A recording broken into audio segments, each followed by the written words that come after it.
Bonjour à toutes et à tous, bienvenue sur ma chaîne. Aujourd'hui, il faut voir ce film et on va parler du film Mon nom est personne. Mon nom est personne, en version originale Il mio nome è nessuno.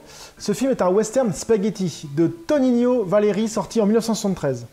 Pour ceux qui ne sauraient pas ce que c'est qu'un western spaghetti, c'était un sous-genre de western, il était nommé ainsi par les Américains, qui ne voyaient que leurs films comme de vrais films de western, avec John Wayne, Gary Cooper et ainsi de suite.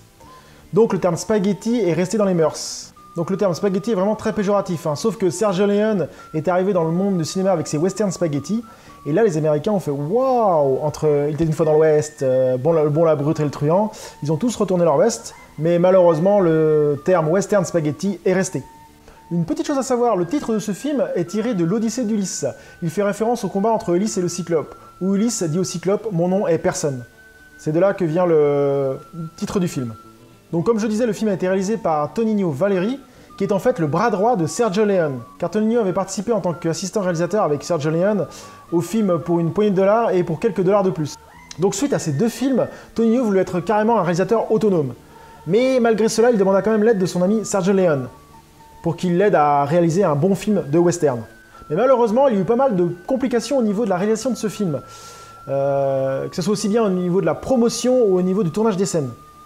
Car Tonino déjà n'a pas écrit le scénario, c'est Sergio Leone avec son beau-frère qui ont écrit le scénario. Et en plus de cela, Sergio Leone a insisté pour filmer quelques scènes. Et donc à un moment, les deux réalisateurs se sont un peu braqués car Tonino trouvait que certaines scènes n'étaient pas terribles, Sergio Leone trouvait que cette scène, il fallait qu'elle soit dans le film et ainsi de suite. Et donc suite à cela, ça a mis pas mal de tension entre les deux réalisateurs. Mais bon, je me mets à la place de Tonino, hein, c'était son premier film. Tu as devant toi le grand réalisateur de Il était une fois dans l'Ouest ou de la brute et le truand. Quand il te donne des conseils, tu essayes un peu d'écouter, tu te dis pas non, je m'en fous de ses conseils. Donc ça doit pas être évident d'avoir un talentueux réalisateur qui est avec toi en train de te conseiller sur ton film. Donc je pense qu'il a dû lui dire bon ok, on va faire comme ça. Mais il y a juste une petite chose qui a complètement ruiné l'amitié des deux réalisateurs. C'est qu'en fait, c'est la goutte d'eau qui a fait déborder le vase, c'est que lors de sa promotion, sur l'affiche du film, on voyait un Sergio Leone en gros, qui était affiché sur le film, et non un Tonino Valeri. Car les maisons de marketing, la production avait dit Sergio Leone, c'est une légende du cinéma, donc autant le mettre en avant par rapport à l'autre qui est quasiment inconnu. D'ailleurs, si vous posez la question à plusieurs personnes qui regardent des films, vous leur dites Tonino Valeri, est-ce que vous le connaissez ?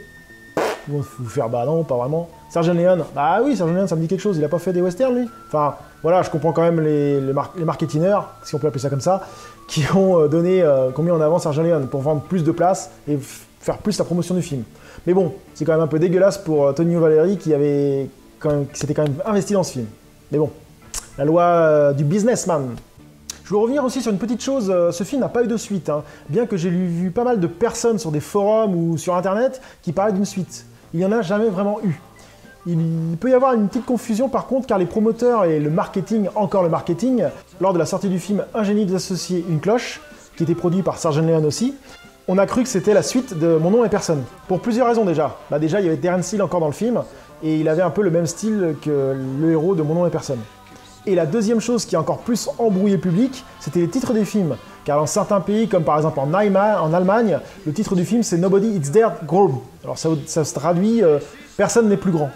Et ainsi de suite aux États-Unis, Nobody's the Greatest, qui fait référence au film Mon nom est personne. Donc ça pouvait mettre un peu d'ambiguïté dans le public et se dire bah tiens, c'est la suite de Mon nom est personne. Mais pas du tout. Alors niveau acteur dans ce film, on retrouve bien sûr Terence Hill dans le rôle de personne, Henry Fonda dans le rôle de Jack Beauregard, Dean Martin dans le rôle de Sullivan. Je m'arrête ici pour les acteurs connus, il y en a d'autres, mais je ne vais pas m'étendre sur les acteurs. Bon, bien sûr, chacun de ces acteurs a fait pas mal de films dans sa carrière, mais c'est pas le sujet de cette vidéo. Après, il y a une petite histoire sur le choix des acteurs. Il faut savoir que Sergio Leone et Tonino Valeri, ils n'ont pas choisi par hasard. Ils ont choisi Terence Hill et Henry Fonda pour une très très bonne raison. Car à l'époque, Terence Hill représente les acteurs nouveaux. Les nouveaux acteurs. Les acteurs qui font des films un peu western spaghetti, un peu film comique, avec un western un peu moins sérieux. Des acteurs un peu foufou avec un peu plus d'humour. Par exemple, comme le film On l'appelle Trinita, ou encore On l'appelle toujours Trinita, qui sont des films un peu plus loufoques, beaucoup moins sérieux que des films western style C'était une fois dans l'Ouest et ainsi de suite. Et donc Henry Fonda, lui, représente carrément l'opposé. Il représente les films de western plus adultes, les films plus sérieux, les grands noms du western. Et donc le contraste entre les deux cow-boys était fait pour bien représenter le passage du flambeau entre la vieille génération western et la nouvelle génération avec les nouveaux westerns. J'ai trouvé ça assez sympa quand même. Et je trouvais que Sergio Leone et Tonino Valeri avaient eu une très bonne idée en faisant ça. Car les deux acteurs apportent chacun un truc vraiment sympa au film. Parlons de l'histoire de ce film, mais juste avant, je mets la bande-annonce. Regardez.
Faire tourner les boules, c'est pas facile.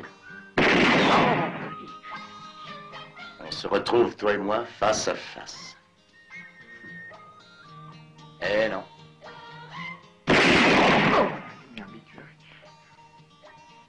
Tu te retrouves tout seul contre 150.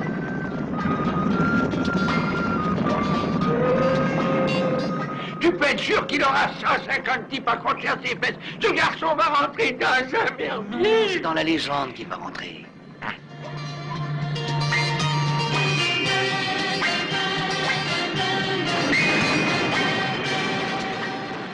Alors que raconte ce film? Nous sommes en 1899, la conquête de l'Ouest touche à sa fin.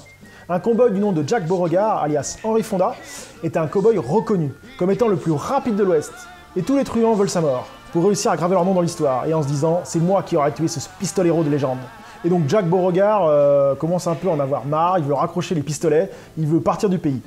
Et donc commence à mettre de l'argent de côté pour quitter le pays. Mais juste avant cela, son frère Nevada Kids se fait tuer par son collaborateur Sullivan, enfin son associé Sullivan. Et donc Jack Beauregard, avant de quitter le pays, décide de venger son frère et de retrouver ce Sullivan. Et pendant sa recherche, il fait la rencontre d'un cow-boy assez étrange, d'un cow-boy un peu loufoque, qui se nomme Person. À partir de là, des événements vont se dérouler qui va entraîner les deux cow-boys dans une folle aventure. Je m'arrête ici pour le scénario, pour éviter de vous spoiler le film, ce qui gâcherait grandement ce film pour ceux qui l'ont pas vu. Alors pourquoi voir ce film? Bien déjà, si vous aimez les westerns. C'est un incontournable des westerns, car ce film, pour moi, fait partie de la culture des films dits western spaghetti. Même western normal. Hein. Il est très très bon, il est complètement différent de certains autres westerns, mais il vaut vraiment le détour. C'est pour moi un film incontournable. C'est un film culte, quoi. Nous avons pour ce film un scénario très simple. L'histoire d'un frère qui va venger son autre frère, enfin, c'est quelque chose qui est très basique. Mais avec l'arrivée du cow-boy du nom de Person, dit alias Terence Hill, bah cela se complique vraiment et ça apporte vraiment une grosse touche de fraîcheur à ce film et ça change vraiment et ça apporte un gros plus au scénario. Et le scénario prend un autre envol. Et on se laisse très rapidement entrer dans cette aventure. Alors il y a pas mal de scènes d'action dans ce film. Bon, faut être réaliste, hein, il y a une scène ou deux qui sont, quand je l'ai revu pour faire cette chronique, un peu bof-bof, hein, en voyant le film. La vidéo, pour ceux qui l'ont vu, dans la Palais des Glaces, c'est celle avec un bonhomme, une sorte de bonhomme avec des coups de poing, ça j'ai trouvé ça vraiment ridicule. Mais bon, ça passe bien hein, quand même, dans l'ensemble du film ça passe très bien. Faut savoir que sur certaines scènes d'action ou même la façon dont c'est filmé, on sent bien la patte de Sergio Leone.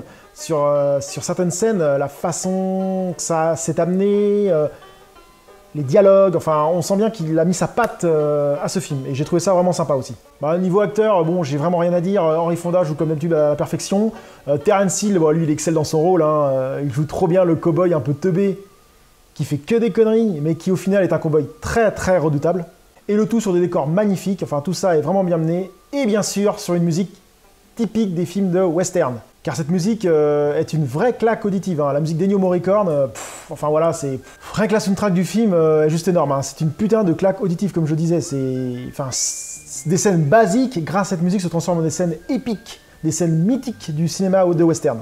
Bon, comme d'ailleurs avec Ennio Morricone, de toute façon, à chaque fois qu'il nous pond une musique de western ou une musique de film, c'est souvent un chef-d'œuvre et souvent des musiques grandiose, hein. Ce mec est un génie. Donc vous l'aurez compris, ce film fait partie pour moi des classiques du film western. Il a son style bien à lui avec beaucoup d'humour.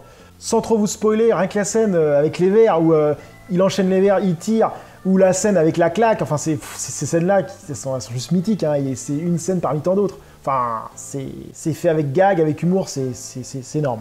Bien sûr, j'en vois beaucoup qui diront qu'il est en dessus d'un western comme Il était une fois dans l'Ouest, ou encore Le Bon, la Beauté et le Truand, mais je pense pas vraiment, car Mon nom et personne est peut-être un western, mais c'est un film bien à lui. Il a son propre univers, son propre humour, il a un truc différent qui apporte vraiment une bonne touche au film western. Il est beaucoup plus comique, se prend beaucoup moins au sérieux qu'un Il était une fois dans l'Est par exemple. Et je trouve que ça fait sa force justement. Car j'ai autant apprécié pour ma part de voir un western plus sérieux comme Il était une fois dans l'Ouest, et après passer à un film un peu plus comique, Mon nom et personne. Donc chacun de ces films pour moi vaut le détour et ils apportent leur touche au western. Il faut les voir, quoi. J'espère que cette vidéo vous a donné envie de voir Mon nom et personne ou de le revoir si vous l'avez déjà vu. Et je vous dis à très bientôt sur ma chaîne. Salut!